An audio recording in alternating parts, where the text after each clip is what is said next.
Hello, and welcome to Stay on the Line, a horror genre podcast hosted and created by me, Terrah Card, and every week we talk about something horror genre related. And this week, we're talking about a book called Annihilation by Jeff Vandermeer. Annihilation! This came out, I think, in 2015. I don't have that information on me right now. And it's part of a trilogy called the Southern Reach Trilogy. So there's actually 2 other books of this that I have not fully read. I read a little bit of the second one, and then I just got out of my reading phase, so 2014. 2014. I was gonna say 2014, but I didn't want to. And a movie of this came out in 2017, I believe. So, was it well received? Oh my God, who's that talking? I'm Kelli Green Ivy. Your camera's here. You keep looking at the screen. Yep. I'm Kelli Green Ivy. Mm-hmm. Hi. Who are you? I'm Kelli Green Ivy. And who are you? Oh, I'm a writer and a podcaster. An author. An author. Mm-hmm. Oh, that's right, author. Remember, no whispering. Kelli. Sorry. I'm a writer, author, podcaster. Avid 69er. Okay. Fan. Oh, no, that's the 49ers. Yeah, and it's kind of, the light is kind of getting to us. But yeah, we're talking about Annihilation, which the back of the book, if you don't know what it's about, I'm going to read the back of the book. Okay. Area X has been cut off from the rest of the world for decades. Nature has reclaimed the last vestiges of human civilization. The first expedition returned with reports of a pristine Edenic landscape. Don't know that word. The second expedition ended in mass suicide. The third in a hail of gunfire as its members turned on one another. The members of the 11th expedition returned as shadows of their former selves, and within weeks all had died from cancer. In Annihilation, the first volume of Jeff Vandermeer's Southern Reach Trilogy, we joined the 12th expedition. This group is made up of 4 women, an anthropologist, a surveyor, a psychologist, the de facto leader, and our narrator, a biologist. Their mission is to map the terrain, record all observations of their surroundings and of one another, and, above all, avoid being contaminated by Area X itself. They arrive expecting the unexpected, and Area X delivers. But it's the surprises that came across the border with them and the secrets the expedition members are keeping from one another that change everything. So I think Edenic probably is an allusion to the Garden of Eden. I'm just going to look up what that means. Okay. Relating to or characteristic of the Garden of Eden. Oh my God, Kelli, you're smart. Oh my you are gosh. Like dead ass. Wow. Okay, so yeah, that was kind of like, okay, so what we'll do in the beginning, we'll do a non-spoiler, also hi, I'm Terrah Card. We're going to do a non-spoiler thoughts on the book. Would we recommend it? That, and then we will go into our in-depth questions about the book. Okay. Also, this is our 3rd book review. Oh, our 3rd book review. Hit the sway button. We're really smart. We are. We be reading. Yeah. Some of us listen. Listen. That's okay. You know, if Audible wants to give us you know what? Audible be giving everybody discount codes. That's true. Give Audible. us a discount code. Because we're reviewing books. Hello. Books. I could give them the free link, Audible, if you want. Or I could have them go to you.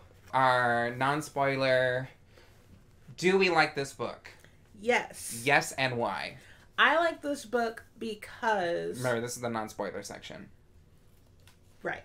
I like this book because you do uncover little secrets along the way, which kind of just, it's like a little taste of information.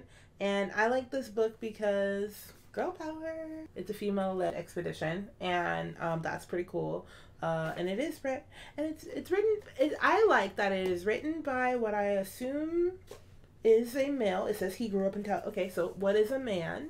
But it does not. It doesn't fall into any of those she ran boobly. She went boobly breastly over. Yeah. It wasn't giving Riley Sager. Ooh. Yeah. I will say that. I will say the writing was very, I feel appropriate. It didn't feel, at one point, it didn't feel like we were describing, you know, because I love descriptive writing. I feel like this gave us descriptive writing without being like, the surveyor's breasts milkily juggled while she stepped down inside of the tunnel. You know, I wasn't giving anything like that. Yeah, it was very like... I like this book. I have literally purchased... Did I buy you this book? No, you bought your friend this book. You made me buy it. Oh, okay. I feel like I bought you a book. I don't know. I feel like I bought you a book. Anyways, I have not taken my book and gifted it. I have purchased this book for multiple different people and gave it to them. My mother, my friend Maggie's brother, Minnie, I gave a book to. My friend Amira, I gave this book to. I really like this book. This was my second time reading the book, and some things that actually I did not remember. So I was like, oh, okay, I don't remember that happening. So I was very intrigued. The thing that I liked about this book was I saw a trailer for the movie, and I was like, oh, but there's a book first. Let me read the book. And it's nothing like the movie, which is good. And in sorts of ways, I think that it's scary. I think there's moments in this that are very tense and very suspenseful. I feel like there's one that sticks out to me. You mentioned a different one that you liked. And it's like a sci-fi meets horror aspect to it. Very sci-fi. You said you liked this book. Would you recommend this book, and who would you recommend it to? I would recommend this book, and I would recommend this book. Yes, I like this book. And I would recommend it to... Yeah, I think you already said that. Oh, okay. I didn't know. That was the first question I gave you. I would recommend it to people who are kind of into science, because I'm not.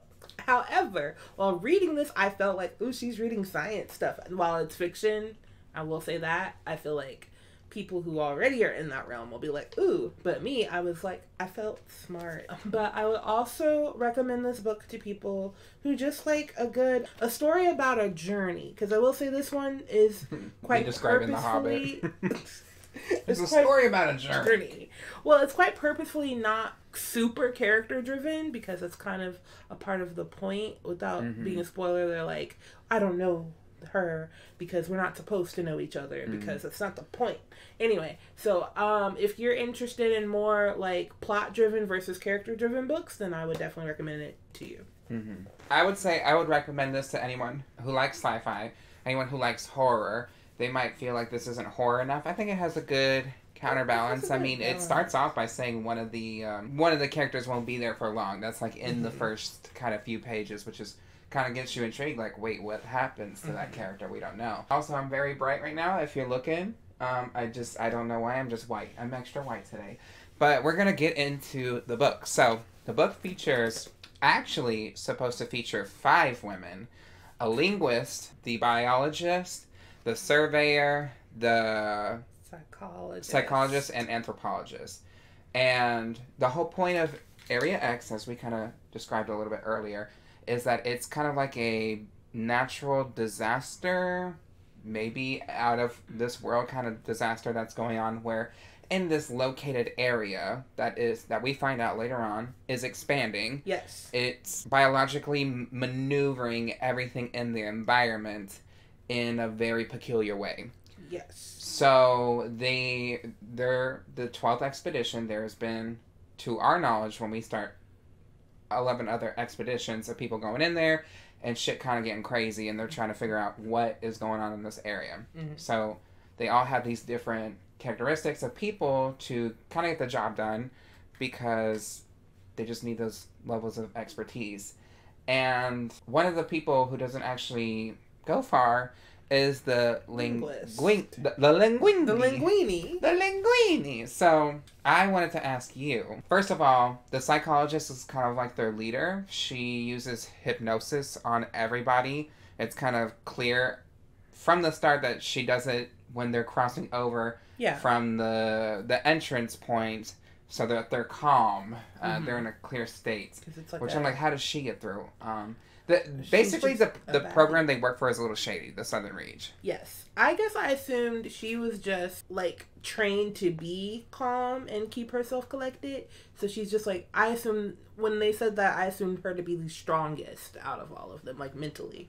So that's why I figured she didn't need to be. Well, spoiler alert for the next book, she's actually the the director of the Southern Reach. So it's very interesting. She was my favorite character. Really? Shady boots. So, like we were saying, she uses hypnosis, and we're following the biologist as a character. And, you know, they all kind of like, you know, kind of come to their senses, and they're like, hey, where's the linguist? The psychologist said, oh, she had second thoughts. She ended up backing out. Now, what really happened to the linguist is the psychologist lying. Do you have any reason to believe that the psychologist I have every reason to believe the psychologist was always lying. You're just a liar. Anyway, but you're a fucking liar. All you do is fucking lie. Yeah. So, quote, anyway. Yourself. Trademark. Yeah, so I'm in between because I'd have freaked out. But she got this far. I feel like it's weird to freak out now. So because they have months of training. And yeah. I think it's volunteers. Yeah, like she didn't have to do this. So I just don't understand why you would freak out last minute like that and not a long time ago. But if she's lying, the only reason I don't know that she's lying is because what could she have done that would have helped the psychologist in that short amount of time? I think she killed her. But for why though? So they're running kind of like background kind of procedures as they're going through, right, to make sure everything's okay. I think that if the linguist actually was like, I don't want to do this anymore, it is very specific who works for that foundation, and they're very shady at the Southern Reach. So I believe she used the code word annihilation on her, and she killed herself. Okay, because like if she also trigger warning: suicide, harm, murder. It's a book. All of it. Anyway. I personally think my first thing when I was reading this was we find out that she tends to, when the psychologist wants to get what she wants, she will tend to use hypnosis phrases on specific people to kind of get what she wants. And I think through something shady that happens later, I believe that she used hypnosis on the linguist. I think she used hypnosis on her because she was having second thoughts and had her killed. Because why would they just let her, someone who's like, oh, I'm going to back out now, you have all this information now. Because you've gotten this far. Okay. You've gotten this far and you have all this information now. We can't let you leave. Okay, so it was kind of like a... Yeah, I think so. I think you're right. Yeah, at first I thought she said, I don't want to do this no more. But it did make me think, gee, I wonder what happens next. But okay, that brings me... So I kind of had a question. So we know that a lot of them either kill each other or got cancer and died and they didn't know where they were. People previously to this expedition. The expeditions. But there's 11. Is there anybody from a former expedition that was just came back as a normal person? They didn't... No, I don't think they ever did. I think they either died or... Okay. I think they either died or they just kind of... Came back sick? Yeah. Okay. Okay, then yeah, she probably died. I mean, I know she... Yeah. Well, one of the main reasons... So we don't know any other names. They're just referred to as their professional kind of names. And that's because they know what's going to happen. They know that shit always goes down in here. And this is kind of like a winner takes all kind of situation. Right. If you can get yourself out of the situation, you absolutely can try. So we can't be best buddies. I didn't come here to make friends. Yeah, so, but our biologist, she is in here because her husband was on the 11th expedition, and everyone from that expedition, well, 7 out of the 8 people from that expedition came home as kind of just like empty shells of themselves, and then later died of cancer. Which is a very important plot point. Pin that in later for the discussion. But we're all in there, and they eventually get to their destination, which they have some kind of run-ins with, you know, a mutated boar with a human-like weird face. It doesn't attack them, but, you know, it definitely scares them. Oh, is that what it looks like? I feel like that's...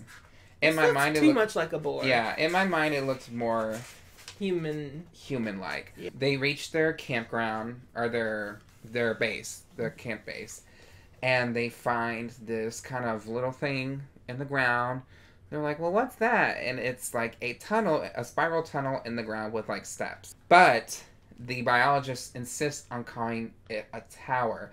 I want to ask you, why do you think she keeps insisting on calling it a tower? Everyone else is like, bitch, this is a tunnel. You're stupid. So I was trying really hard to see it her way, like from the descriptions, and I honestly can't tell you because towers go up, not down. And I was about to say, well, maybe tunnels don't have rooms, but that's not true. So I don't know. Like, do you think? So the perception plays a big part in a lot of the story. Do you think it's possible that somehow her brain is making it less in the ground? Even though she knows she's going down, but do you think maybe her brain sees it as not that? I would say I understand her perspective, and I kind of just got it right now. Was like, usually when you go to a tower, you go to the top to see something marvelous. The biggest thing is when you get to that top point where it's like, oh my god, this is what we have, versus a tunnel. Which is just kind of like shit in the ground, you know what I mean? So I kind of get her perspective where it's like the grand, the spectacle is going to be when we get to the top of this tower. Oh, I thought you were insinuating that they are at the top of the tower. No, they're going down. Right, but so the way you were saying it was like you got to get up to the top to see, and as we said, this whole area is so like beautiful that I thought you were saying that whatever is in there. No.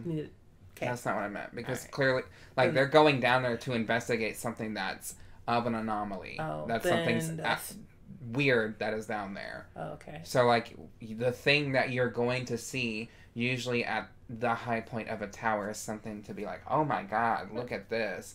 If you look at it from the crawler's point of view. They're going down, which is... Oh, the crawler is going down. Never mind. I think that's possibly why. And also, if you kind of look at the difference between the tower and the lighthouse, a lighthouse is more of like a symbol of hope, a symbol of safety. However, the lighthouse in the story is the opposite of that. And then the tower, to her, she feels more comfortable going into the tower, which is kind of like what you would think the opposite. You wouldn't really go to a tunnel-like system for safety. You would go to a tower. You would go to the lighthouse. Yeah. One thing that we do notice, what is the main thing that they notice about this tunnel/tower? So, on the side of the tower. In the inside of it, there's steps going down, and on the left side. On the left side, so the walls are like fleshy, instead of like stone. Like to her. Oh, right. Perception. To her, they breathe and they're fleshy and they don't feel like stone. No one else is really. But that's before that's after she breathes in a spore. Oh, okay. Well, so the other bigger point is that they're vines of writing, kind of like it's fungi. Mm-hmm. The fungi of writing, and it's in a different language, which is why they're like, "Dang, I wish we had brought that linguist." I think it's in most of it is in English. It's saying like the biblical things, but I thought maybe it was in like Latin or something. There's some stuff that is like.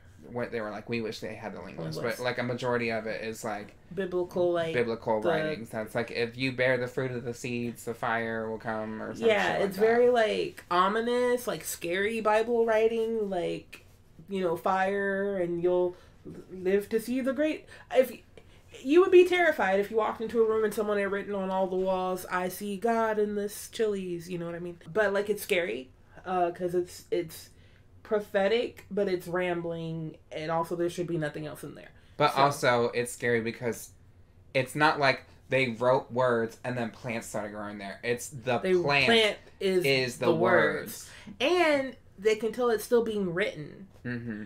Like, as they descend later on, the biologist and the surveyor is like, is it me or is these words getting more fresh? Right. They're getting a little bit more fresh, which is very scary. And at a point when the biologist goes in first, she makes the decision to touch one of the plants, which looks like this cover artwork, a hand-looking thing, and it shoots spores into her face, and she breathes it in, and she immediately is like, I'm a fucking idiot. Yeah. And they're like, hey, we should reevaluate and come back tomorrow. That is when she noticed that the walls felt like flesh. Because they go back up. It's when they descend again, and it's just two of them. Okay. When she has inhaled this spore, she is now immune to being hypnotized. Yes, which is really important. Mm-hmm. So it's really cool how it happens. She's like chilling with the crew, and then this is like now nighttime after their first kind of encounter. Right. And at first they were just kind of talking about the tunnel versus the tower. And she was like, I think it's a tower. And they're like, you're a dumb bitch. And she was like, okay. But they were kind of arguing over whether or not they should look more into it. Half and half were like, no, don't care. But the other half was like, I think it would be a mistake. Because I think something we didn't mention, the tower is not on their map. So they got a map of what should have been there. Mm-hmm. And the tunnel, tower, whatever, is not on there. So it was very intriguing. But half of the especially to the biologists. Yes. The surveyor's like, yeah, we should probably not rule this out because there could be a safety thing here. Yeah. The archaeologist is like, no, I'm good. Mm-hmm. And then the psychologist is like, well, we'll go down to the tower. Why not? Yeah. So the anthropologist, not archaeologist. Oh, sorry. The anthropologist. Was the same thing. Useless. was the only one that wasn't feeling it. As they were leaving, the psychiatrist. When it's nighttime. Yeah. When it's nighttime, you know, she was like, she basically uses like a hypnotizing phrase, and everyone is like, okay, but then the biologist is like, wait, what was that tingling sensation I just felt? Yeah. And then the biologist realizes, oh, she just hypnotized us to kind of calm us to go into this tunnel tomorrow. Yeah. Like, oh, everything will be okay. Have good dreams. Insert hypnotizing thing. You all had a good time today, and you all trust each other. Right. Yeah, you all trust each other. You all want to see the tower. Have good dreams. Bye. And so, I wanted to ask you. Yes. You know, because the biologist finds this out, and she's like, okay, that's kind of weird. Why do we feel like there is an unease now that the biologist knows they are being hypnotized? At this point, is there any reason to believe something bad can happen? I feel like the disease... Is that not a word? Yep. Okay. The lack of ease. Dis-ease. Okay. The lack of ease. Is because... I feel like it's because the, it's not so much that she didn't trust... The uneasiness. The uneasiness. Dis-ease. I feel Work, like... Kelli. I feel like it's not because she didn't trust the psychologist so much at first, but it's more, how would you feel? Like, yes, you know, in theory, you're being hypnotized. Thank you. I was gonna say psychologized. Psychologized. Work. You know you're being hypnotized. It was a part of the deal. But to actually see it happening, it makes you feel icky. Re-eased. Because now you realize you have to really consider that someone is in control of you. And to see the other two people go, okay, I'm going to have happy dreams now. And you're just like, I'm just here. Mm-hmm. Like, I feel like that just breeds an issue. Like, even though you said you were cool with it, seeing it happen, well, don't you think it would make you feel like less cool with it? Yeah, but it also, the next day, the surveyor and the surveyor and the biologist wake up, and they see the psychologist is like, hey y'all, by the way, the anthropologist went back to the border. Which is another reason that I do think you're right about the linguist, because it happens again. Yeah.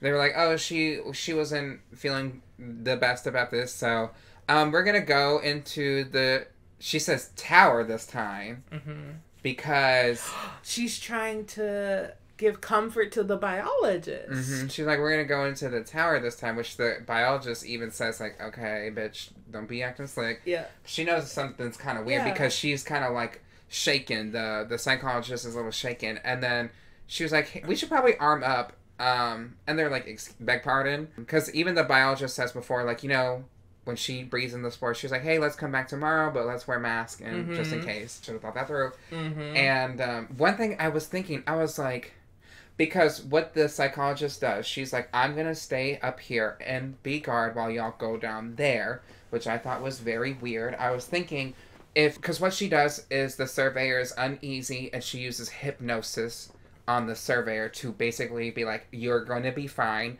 go down into this tower. And the biologist plays along. We find out later that the psychologist was injured. And she was injured by something in the tower that caused her to see other things, and she could see that the biologist was not going to be affected by the hypnosis at that time. Because I was thinking, why would you use the hypnosis and tell them to go down there when you know there's going to be a dead anthropologist down there? Why would you do that? Because I was like, they're going to find it anyways. And I was like, well, she knows. She knows when she's up there that the mission is over. It is compromised, because I can see that she is also infected and that they're going to find this dead body. Bro, oh my gosh. I did not think about that. I just thought about it now, because I was going to ask a question. Yeah. Why did we think that she was going to send them down there? She knows they're going to find a dead body. Like, well, because she's supposed to be gone. Mm-hmm. Oh my gosh. Wait, so do you think that, okay, because of,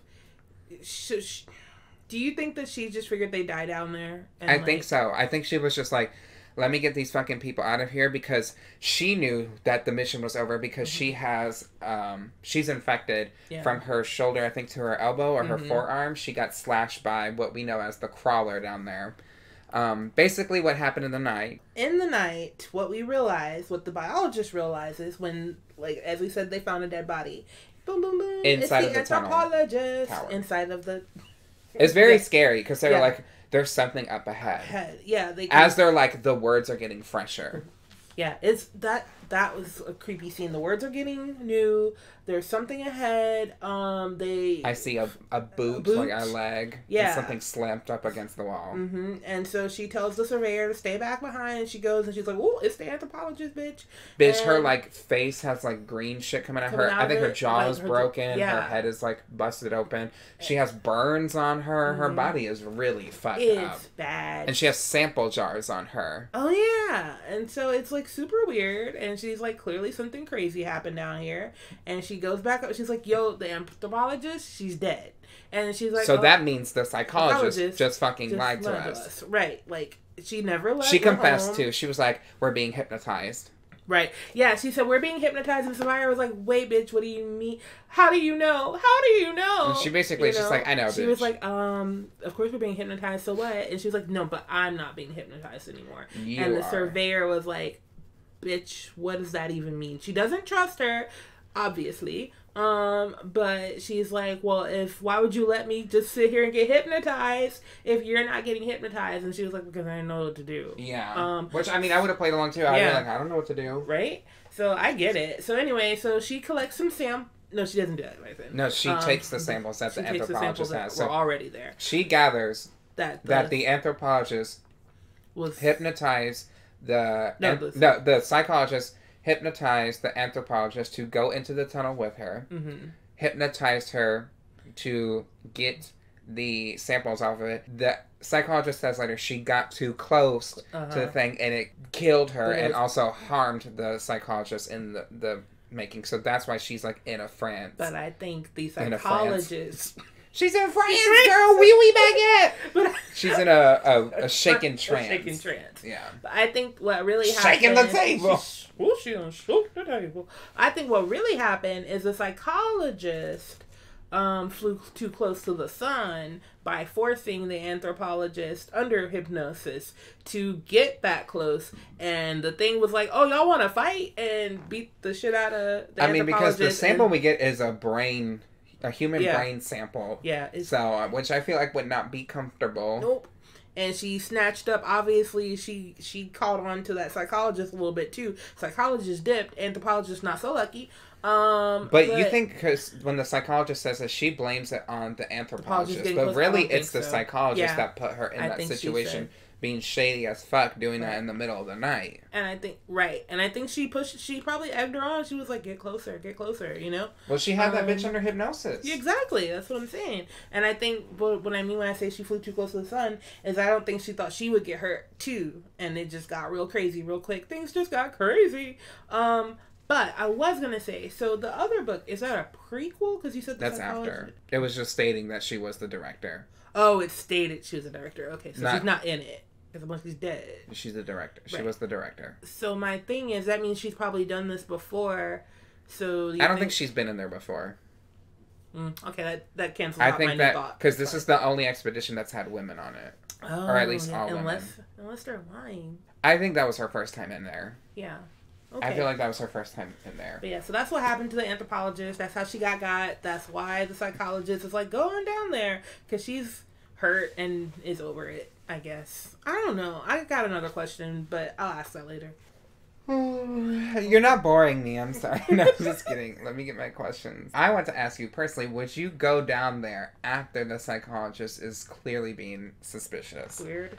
So, like, no, right when she's like, you know, she looks, like, very tired. She hasn't gotten any sleep. And she's like, yeah, I'll stand guard up here. Yeah, no. First of all, no. No. Just no. You wouldn't go down there? No. What would you do? I would be like, you can come with us. And then if she's not coming, then I'm going to have more questions. And she can't hypnotize me, bitch. So, I guess now we're scrapping. We was just two bitches fighting outside. Work. So... in between the story, we're kind of getting the biologist when she's, like, talking about being a loner kid, about, like, just going to the pool at her house that has, like, a whole ecosystem of creatures that she just observes. And I said to myself, because she loves to just, like, she's an observer. She loves to observe life and see what happens. And I was thinking, is this a metaphor for playing God, playing like Mother Nature? She does not want to know what humans would do when she moved out of that rented house. You know, when she left that rented house, she was like, I don't want to go back to that pool because I don't want to know what humans have done to it. So I'm wondering if this whole book is kind of like a metaphor on humans kind of destroying the world. Oh yeah, definitely. I think it is a metaphor on humans destroying the, like, natural resources, because I mean, everything you said, the pond created its own, pool created its own life. Like, it started as just a dirty pool, and then it was, jumping with frogs and flies and algae and all that stuff. And she knows, you have to know that, I feel like her parents just weren't paying attention and they didn't give a crap and they were drunk and so they never cared what was going on back there. Plus, it kept her busy. She liked it. But you have to know that the next people, I mean, reasonably so, are going to clean that pool out and put some chlorine in it, have a fun little pool party. And I mean, you know, in the grand scheme of things, yes, that would be a normal thing to do with a pool in your backyard that was overgrown. But it's what we do in general. It's not just pools, it's ponds, it's forests, it's all that stuff. So yeah, I think that was definitely what they were trying to convey. We're going to an ad break and we're going to be talking more about what? Annihilation! There's like a video of this girl, she's like, pretend you got shot, and she's like, she like flings so far back so fast.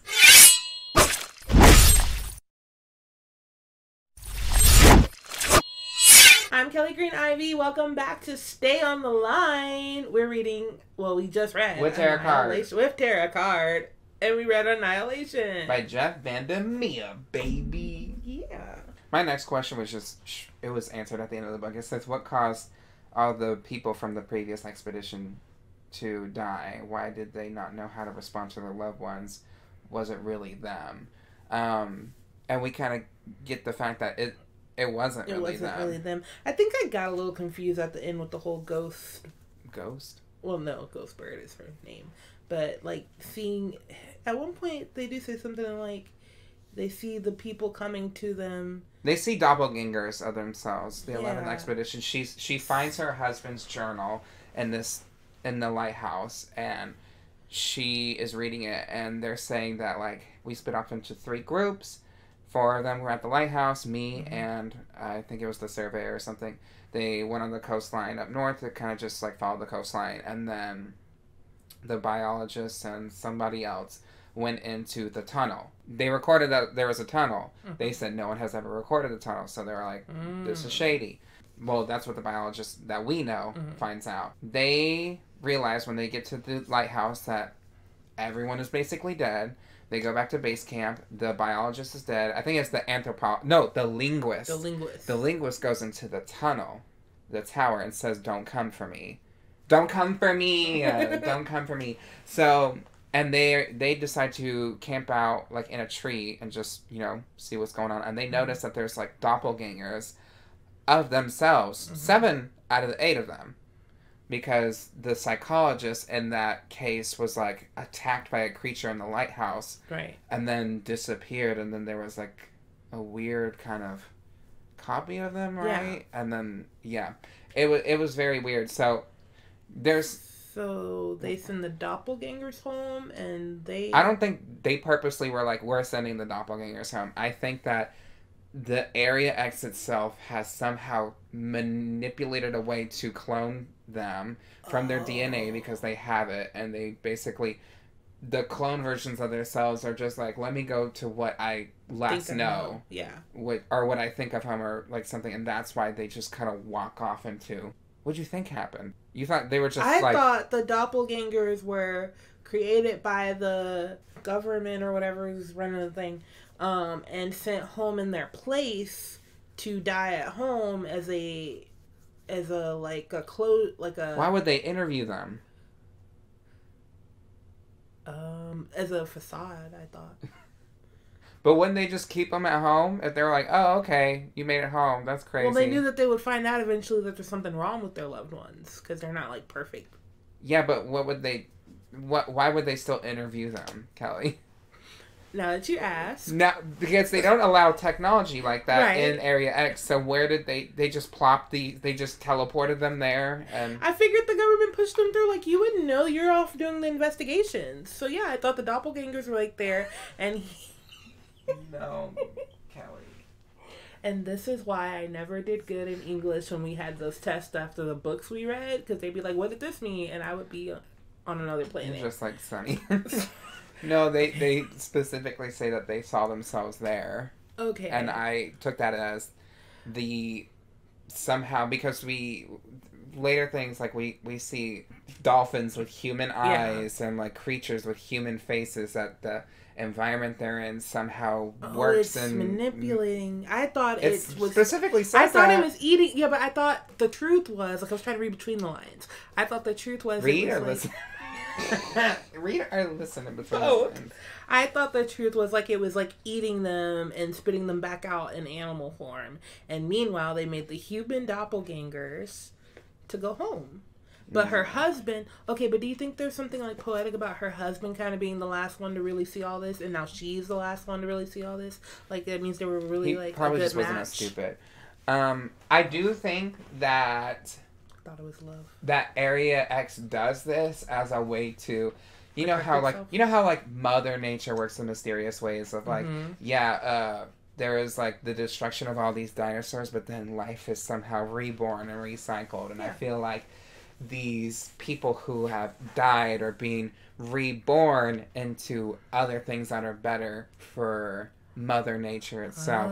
They cleanse all these people who don't know anything about themselves and just send them back into the wild, not remembering who they are or what they're supposed to do. They just know remnants of what they liked previously. They don't really have any emotions. They're not aggressive. They're not sad. They're not happy. They're kind of just rebuilt and just kind of thrown out into the wild, kind of like a rebirthing like Mother Nature resetting itself. Okay. That's kind of what I was reading out of that. I like that. You're like, I think that the government... I mean, the government is still shady. Why? I was like, what was the psychologist's mission? I still don't know what her mission was. I don't either, and that was one of my questions. So, as I said, I did enjoy the psychologist, but that's just because I enjoy the drama. But... So when the biologist finds the psychologist dying, and they have that conversation, which is honestly one of my favorite scenes, that whole little conversation between them. But do you think the psychologist is truly playing with her, or does she honestly not know the answer to some of these questions? Because my question is, what is the purpose of playing around? You said the psychologist? Yeah, like she's like dying, she's asking her this, and she's like, I don't know, maybe, or maybe not. And it's like, you're dying. Like, why would you lie? I think she's just being a bitch and doesn't care. Why would you be... But you're dying. Like, what's the... You don't owe anybody nothing, Kelly. Especially if you're a mean, nasty bitch and you sent these bitches to go die. Okay. She sent them down there in hopes that they would die. Yeah, she did. But I just figured if we made it this far and you aren't going to live through it, why don't you at least give me some information?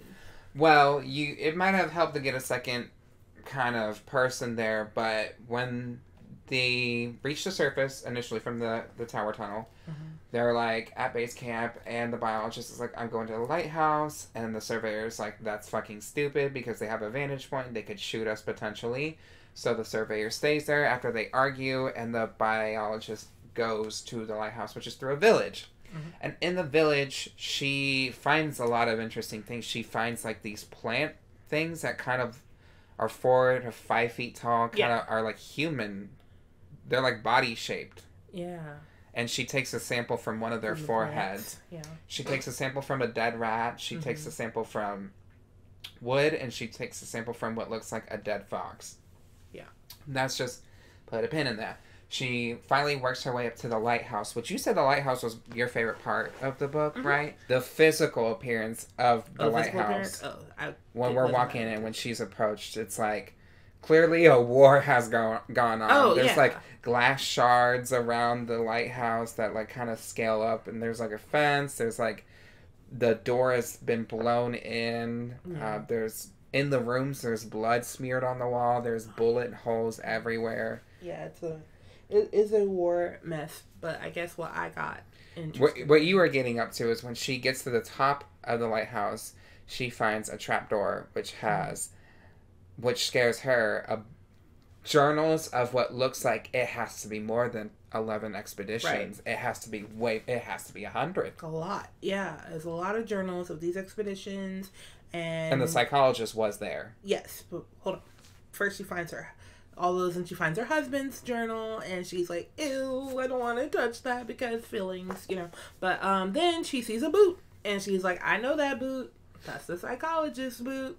And she goes in there, and she talks to the psychologist who is, she goes in there around the corner to the room, but before she does... The psychologist is not in the lighthouse. Isn't she in the lighthouse? No. Where is she? On the beach, because she jumped from the lighthouse. That's why she was all broken. Okay, I'll explain this part. Okay, I just want to get to the annihilation So why do we part, think that the journals are so scary to her, though? Because to me, that wasn't my scariest part. I think she was afraid of all the journals because to see that there were more... because everything's a lie. I think her fear comes from literally not knowing what she's a part of. Because if there's more than what we expected from 11 journeys, then what is it that they're not telling us? Why are we even here? Why do we have to keep surveying this place?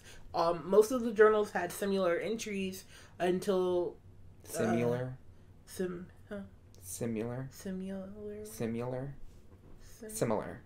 What do you say? Similar? Similar. Similar. Is there a U in similar? No, it's just how... Similar. I don't like... Similar. Similar. There's no U in it, There's no U, but it's just... Like when people say Charlotte Tilbury, a company, but there's no S in there. It's just Charlotte Tilbury. Oh. Yeah, similar. I'm not saying a U. Similar. Similar. You're saying similar. Similar. Oh no. Anyway. Similar. Okay, so the journals. I think it, like, the only thing I can think of is like she probably is like, this is just how many people who are dead. Okay, that too. Well, there was the whole war, and then they kept retreating further inside. They kept retreating further inside, but the things of the lighthouse, and then because they were insisting that something was coming from the ocean. Yeah, they said it was coming from the water. What do you think? What was that? I think the epicenter of this has to be in the water. I think the epicenter is in the water. That's why when they're like going on this beach and they're walking the coast, that they're not reaching the border, because it's like, if I need a circular thing. Let's say if the lighthouse is here, kind of like smack dab in the center, or not in the center, but like off center, and if they're like going to the coast, they could just be going around what's in the inside. They need to go further out, because I think that's the epicenter is in the water. Right. I think it possibly could be in the water. Okay. With the human-eyed dolphins. Yeah. So what happens is the biologist kind of goes out onto the balcony of the lighthouse, and she's like, "Bitch, I need air because it smells like piss shit come and squirt in this lighthouse." And when she's observing the beach, she notices something in the sand.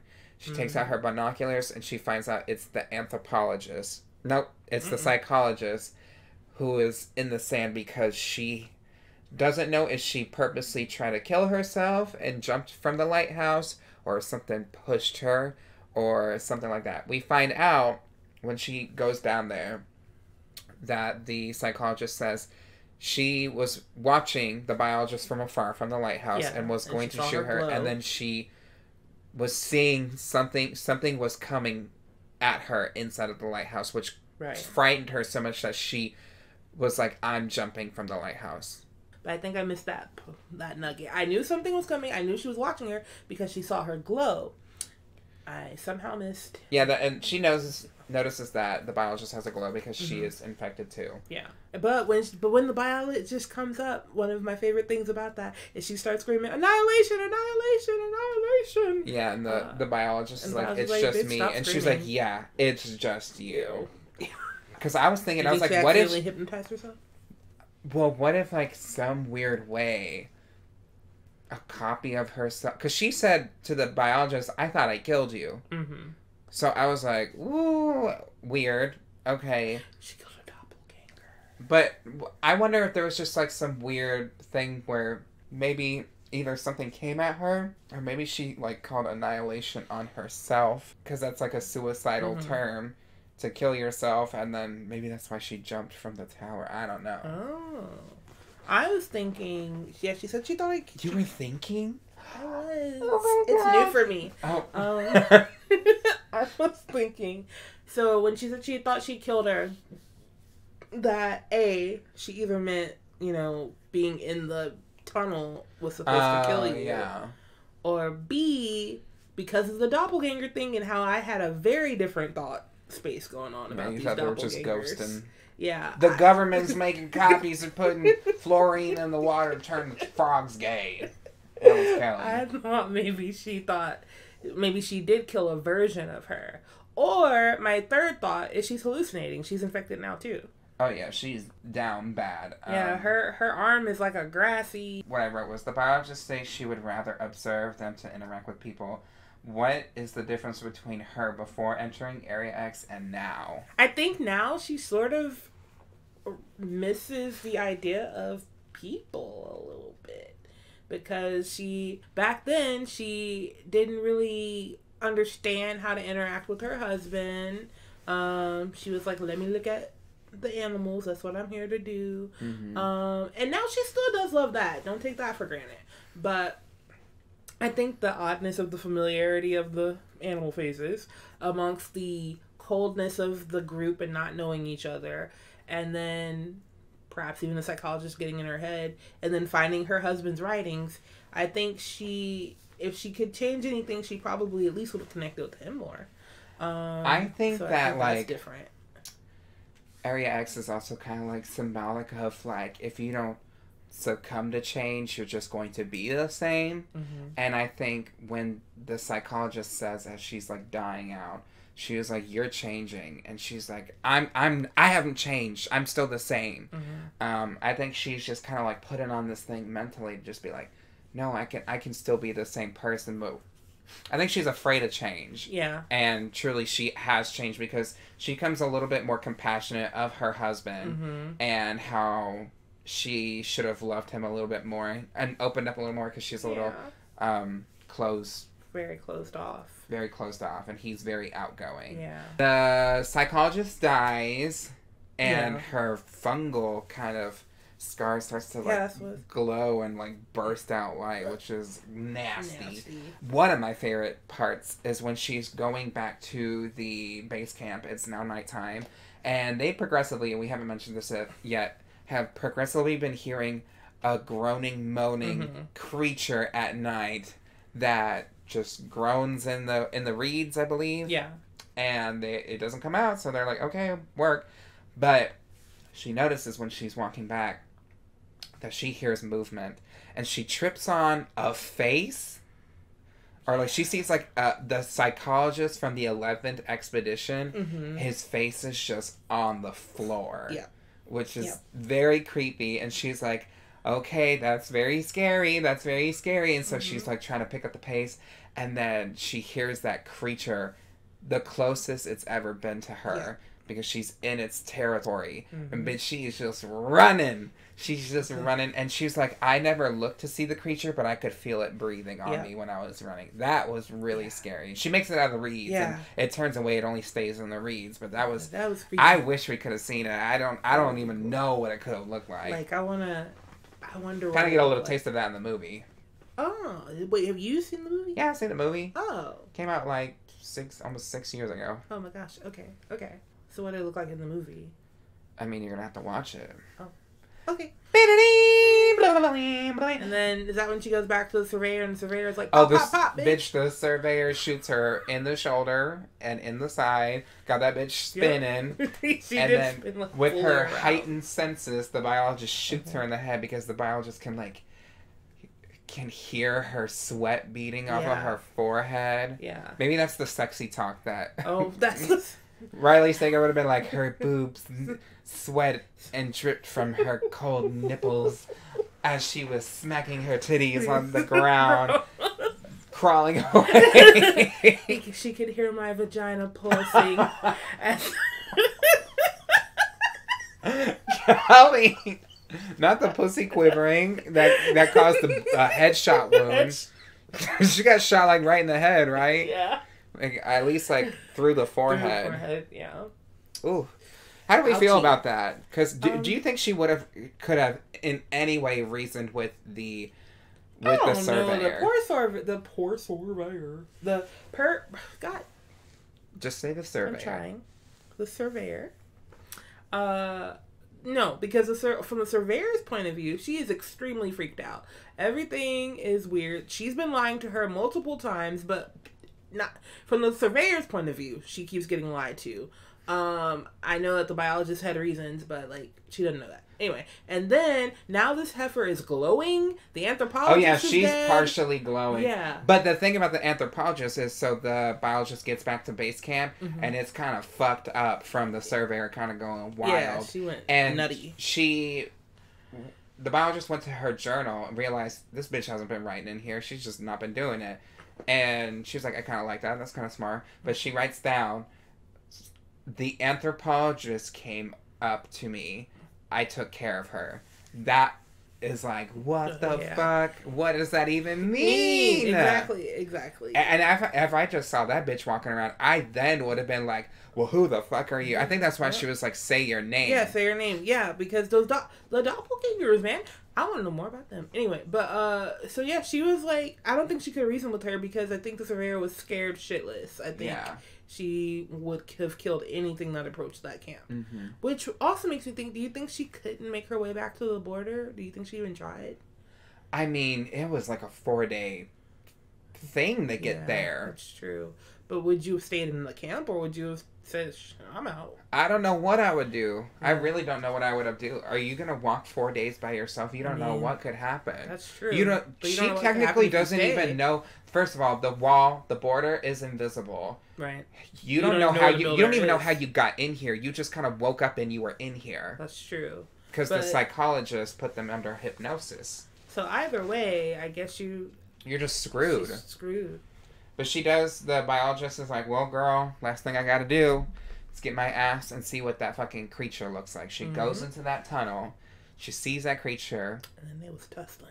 Bitch threw her ass around. She it pressed up against her head. What felt like 100 fingers or 100 hands? Yeah, whole hands pressing on her, and then it was like waterboarding her. It felt like she was being like waterboarded. It just threw her ass to the side. Yeah. And she just kind of went down that tunnel until it started to go straight instead of a spiral. And she sees a light but refuses to kind of go into that doorway, which I kind of took it as like, bitch, do you want to die here or do you want to get your ass up? Get up. I thought that was like a pretty clear... Yeah. That's death. Yeah. Do you want to go to the light or do you not? So she gets her ass up. She goes past the crawler again, which the crawler is just like a care this time. It doesn't give a fuck. It's this glowing green blue slug like creature. However, it is also the lighthouse keeper who was in a photo that we saw from like 30 years ago, and he looks the exact same. And I was wondering if the because I still honestly don't know what the biblical writing is, but I was like, who would be writing that? A linguistic person. True. And the linguist went back into the tunnel. And I was wondering if they somehow fused with that creature. Ooh, like what do you call it? The Nick Cage. The Nick Cage movie? Yeah. The purple one? Yeah. I forget what it's called. Space something. Space out of the... Out of space. Color out of space. Color out of space, yeah. We really nailed that down. I think that they fused or something. Gross. Because then that would make sense as why it knows like Latin and all these other languages. And they're like, damn, I wish we had the linguist. What, you had the linguist all along? Cock-a-doodie. I was like, is Area X even real? So I was like, I wonder if it even is real or just like a weird experiment kind of gone wrong. Because they're in a simulation? Because we find out that the husband built a boat and just sailed off north. But I was like, but we don't find him. So I wonder, like, whatever happened to him? And then the biologist is like, she was like, I'm gonna follow north like he did and see what he saw, and if I don't find him, I at least saw the last things he saw. Yeah, which is kind of sweet. Is it? It's the and she finds out that plant thing that looked like a person that she took a specimen of and a dead fox, human cells in it. Had the same cells. She realizes that like the creature that's been groaning at night is a human. The face on the ground was the previous psychologist. The dolphins were human. The boar they had saw was a human. Just reformulated. The crawler is a human. So like, how does that make you feel? Like knowing all that information. Terrified. It's scary. Terrified. Yeah. Terrah Card. Like what is? Like you said, it's like what is life? Apparently, Area X is life. Like it just takes you and makes you. X marks the spot where life begins. She and her husband will turn into dolphins and love each other. Probably. I would like that. I don't know. Seeing a human kind of like, or not human, seeing like two dolphins kind of approach you and then one just kind of like just chill there and just look at you with a human eye is very disconcerting. Yeah. It's diseased. It's diseased. It's diseased. It's disnerving. It's disnerving. I'm feeling disnerved right now. But that pretty much sums up the book. She just kind of is like, I'm going to follow north and find my husband. I mean, who would have thought this book would end with someone sailing off into the sunlight? That's kind of beautiful. She walked into the sunlight. I know, but... glowing, bitch. She is the sunlight. She is the sun. Well, her skin, I think, was like not glowing as much after she kind of went down there. Had that little tussle. Do you think the darkness took it out? I don't know. I thought it was maybe just absorbing her, possibly. Yeah. But she still was glowing. I don't know. It was kind of weird. I liked it. This is a really cool book. I like what happened with the anthropologist and the fact that the survey was like, I saw the anthropologist again. I took care of her. That is scary. The creature, I wish we got more creatures. Yeah. The creature in the reeds was the scariest, I think. And then the tunnel. What was like the tunnel creature was what was like freaky. some of your favorite parts of the book? Those were my favorite ones. My favorite parts were the conversation with the psychologist when the psychologist was at the dying, beach. At the beach. Not in the lighthouse. She jumped from the lighthouse. Yeah. I got lost in there. But anyway. But that was one of my favorite parts because I will say one of the things I personally was missing because I am a character person was some dialogue. Some good juicy talking. And I like that little conversation because the psychologist is a bitch. And I live for that. She was being... Bitch, it's the fact she saw the biologist and was like, Annihilation! Bitch, kill yourself! Die, bitch, die. And she was like, that doesn't work on me. Of course it doesn't. I hate you. You know, it was great. It was beautiful. And then another favorite part was the attack by the crawler when she got there because I was like, damn. Like, the waterboarding, the slinging her back and forth like Spider-Man, hitting her up against the wall. And then I think it just kind of tickled me that once she was done and coming back, the crawler was then like, I don't care. And It was because she like tried to interrupt what him. the crawler looks like. Oh! Let me see. That is terrifying. Oh, sorry. Ew, is that its mouth? What is...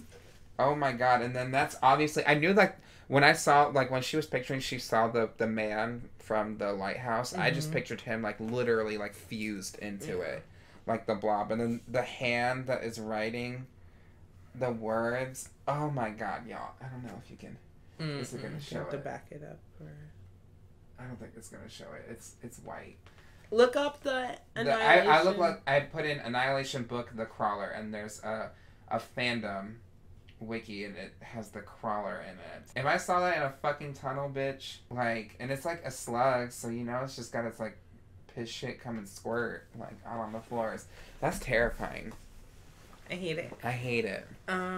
But yeah, no, that, and then I like the hypnosis. Kind of love that. I'm about to say all the I kind of love that in the book. That was kind of like, oh, that's fun. Yeah. Just like when she realized she's being hypnosisted.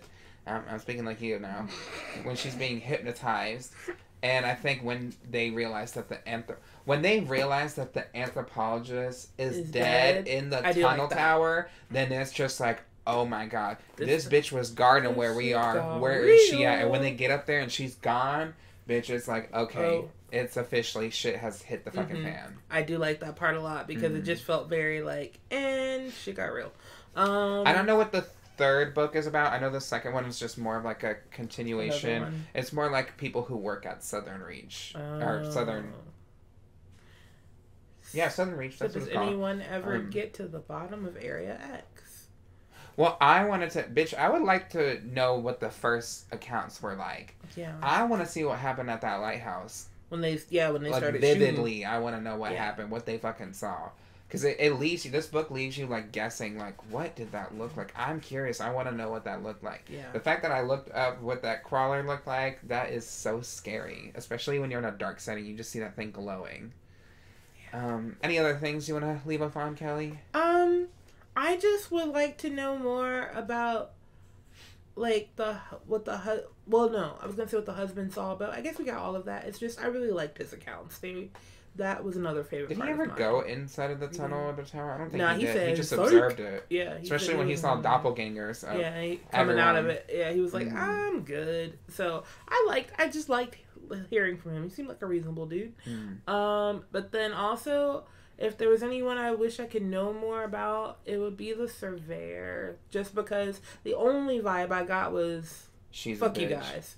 Yeah. Oh. So, I just want to know, like, is that all She's is? Kind of manic from the military. Yeah. Well, maybe we'll eventually read the second book. I kind of want to read the second book because I'm curious to see where the story goes. It's just a lot longer. Yeah. So the second book is called Authority, which I'll read the back of this.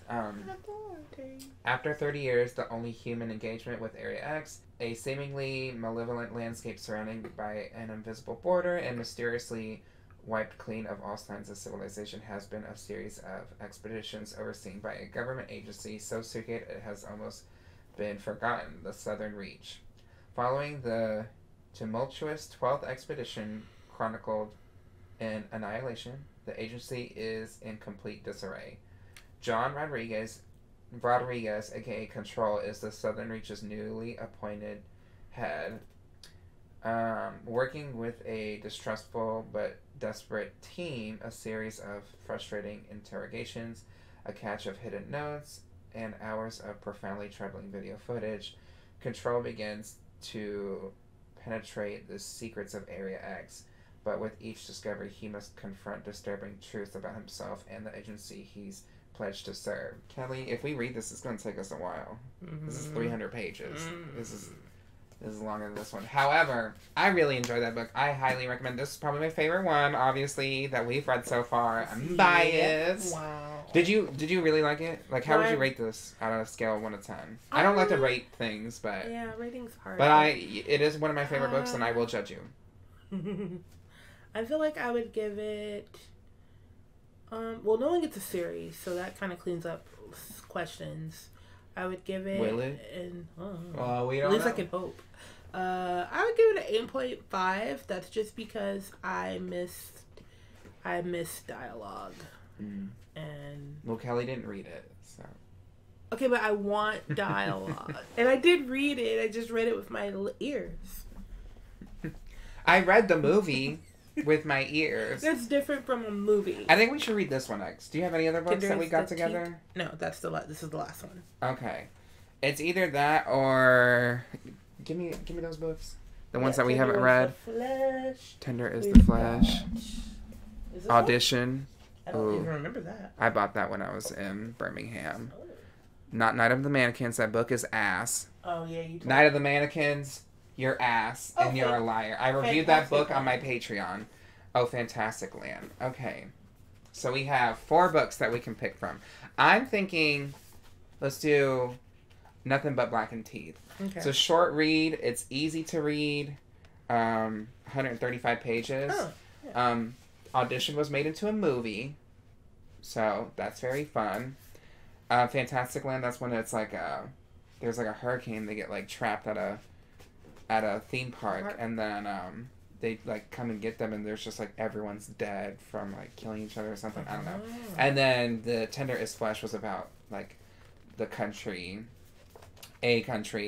had contaminated meat, so everyone went to cannibalism. You don't remember that? Yeah, I remember that too. Do you want to read Nothing But Black and Teeth? One about? Okay, Nothing But Black and Teeth.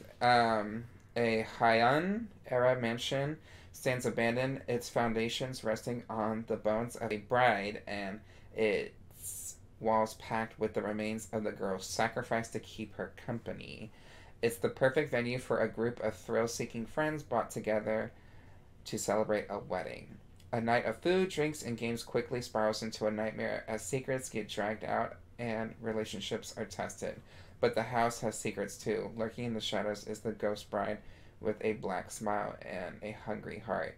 And she gets lonely down there in the dirt. Masterfully turning the classic haunted house story on its head, Nothing But Black and Teeth is a sharp and devastating exploration of grief and the parasitic nature of relationships and the consequences of our actions. Ooh. NPR said it's stunning. That's it. Stunning. It just says stunning. Okay, I'll read that. I mean, we can do that, or what other ones? No, I want to do... Audition is wild. This is originally a Japanese book. Tender Flesh, originally a Spanish book. And then, I don't know about this one. I want to start with the Black and Teeth. Black and Teeth? Okay. I'm intrigued. So our next book review is going to be the Black and Teeth. This would honestly will probably take me not too long, because I read just a little bit of it to 44 pages, but I'll start reading it again. This should not take that long, so... Black and Teeth, our next book review. Yay. I'm excited. Maybe we'll come back to Authority. Maybe. Who knows? I mean, after that, I really want to read Audition. Just because that's like, I heard one of the most disturbing movies. Really? Uh-huh. But you know what we should do on the podcast next? After this one? We should watch Annihilation. Yeah, we should watch Annihilation. And then review it. Yeah. And compare it. Let's actually do a compare. Yeah. Say. What was different? Do you think... No, of course you wouldn't. This one actually... The question I like to ask doesn't feel like it applies to this movie. Book. Do you think you would have survived? No, I would have died. Yeah. I would have died. Yeah. She would have... The moment I said, I don't like that, she would have been like, Annihilation! Annihilation, faggot! She would have called me the F slur. She would have killed me on the spot. How about you, Kelly? Absolutely not. I'd have got with the linguist. I'd have been like, I want to go home. Bitch, and she would have called Annihilation on you. She probably would have sent my ass in the... I would have been the anthropologist. She would have killed me down there. Mm-hmm. That's the closest I would be to any of those. Yeah. I've taken anthropology classes. I would have been her. Yep. Being like, I don't want to go back in this tunnel, and she would have hypnotized me to go touch that creature and die. Yep. Yeah, I wouldn't have survived this at all. There's no way. Slay. Kelly, where can we find you? You can find me at Kelli Green Ivy on Twitter, TikTok, and Instagram. And you can find me on most platforms. Here, do you want? Yeah, look in the camera. That's you. And I'm Terrah Card. That's TerrahCard. You can find me under most platforms under that name. You can find this podcast, Stay on the Line, on most platforms, but especially on Patreon.com/Stay on the Line, where you can get extra content and even You can get, what is it called? Patreon exclusives, like commentary tracks and shout-outs, too. You get the video edition of the podcast. There's no ads, either. So I'm going to read my patrons right now. At the end of February, if we have 25 patrons, we will be doing a giveaway where with one of the movies from my collection, whether it's Scream 1, Scream 2, Scream 3, Jordan Peele movies, one of the Halloween movies, any of those, we will be raffling off one of the QR codes to get the movie for free. So how that will go, we will figure that out. But with our active members at the PP Poo Poo tier, you get your name right out on the podcast. We have 19 patrons right now. We only need 6 more to get to this. And y'all, you can subscribe for just $1 and get added, Ghosted. And you can be included in the raffle. Because at the lowest tier, at the Ghosted tier, you get 1 entry in. If you're at the Miss Caller tier, which is the second tier, you get your name added twice into the raffle. And if you're at the PP Poo Poo tier, the highest tier, you get your name added 3 times into the raffle. But as we know from Hunger Games, sometimes it only takes 1 name. That's very rude of you. Rue. Like, oh, Rue. She died. So we have Miss Titty City, Matt King, Phonics, Caitlin B, Willow Whisper, Kiki, Keith W, Pobre, as well as Sunny Day, Zingcat, Coronation, and Rebecca Carlson. So if you want to be like them and be cool, you can join the podcast. No, you can join the Patreon at any of the tiers. And like I said, you get commentary tracks for even as low as the $1 tier. You can sit and watch a movie with us. Also, I found out Willow Whisper. I was like, oh, like Will-O the Wisp, like Willow Wisp, like that's like a phrase. Like, I think that was in the book. It was like the Will of the Wisp or something. I don't know. Yeah, it's a pun. And if you want to see more, make sure you subscribe to the Patreon. I mean, subscribe to this podcast in general on YouTube, Spotify, Apple Podcasts. Leave a rating and review. We have new episodes every Thursday, except for if you're late like me, and we push it back to Friday. But we have episodes mainly on Thursdays. New episode every week. So yeah, also comment and see how you feel about this stuff too. Yeah. Terrah Card. Kelli Green Ivy. And make sure you stay on the line. You forgot the. Wait, stay on the. Yeah, okay. Stay on the line. Wait. Make sure you stay on the line. Okay. Bye. Bye.